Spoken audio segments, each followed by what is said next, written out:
So, great question. I've done a video about finding out the good, the bad, and the ugly about a breed. And just to summarize, when you're deciding on a breed of anything really, you need to know what is the good of the breed for you, the bad, and the ugly.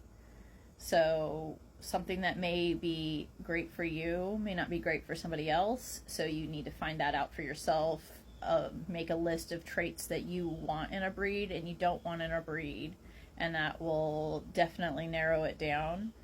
I highly recommend going to cat shows and going to several cat shows if you can, because you're not going to meet every single breed at every single show. And if there's a minority breed you're interested in, you should probably contact the breeders to find out what shows that they're going to so that you can meet that breed. But looks can narrow things down. It's not the most important thing when picking a breed, obviously, but it can help narrow things down. So go to the show. Look at what tickles your fancy. Do you like curly hair? Well, then you have a couple breeds you can look into to see if they work for you. Do you want a cat that has a lot of grooming maintenance? If not, you really don't want a Persian. So finding out what you're looking for, what's great for you, will help narrow those breeds down to look at. You definitely, my biggest thing is the energy level of a cat. You need to know their energy level. I love the look of a Bengal and an Abyssinian. There's a lot of breeds that I absolutely adore what they look like. They're so striking, but I can't handle the energy level. They're like having a wild cat in your house. Like, no. My Siberians are a medium energy level breed, and I've had a low energy with a Persian. You know, you have to remember that every single cat is an individual, and there's going to be outliers either way on that. Radagast. But, Shoya, my cats are so fucking talkative today. So, you have to look at in general, unfortunately, and maybe if you get a retired cat, you can pinpoint that a little bit more on what you're looking for. But you definitely need to know the energy level, the grooming maintenance. A lot of people will think, oh, well, I want a Sphynx because I don't want to deal with a lot of maintenance, but they're high maintenance cats. They still produce the same amount of oil as a cat with hair, but they don't have it to absorb it, so they still need grooming maintenance. And like, they leave little oil areas where they lay instead of hair. So are you okay with that?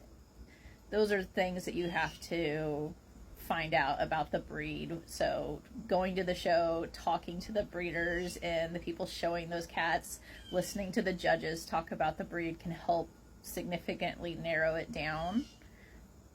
But really what it comes down to is, things that I love about a cat may not be something you love about a cat. So you have to be honest with yourself and the members of your family. I think I could handle a Sphynx. I really don't think my husband could handle little naked fingers grabbing him all the time. So it's not just you.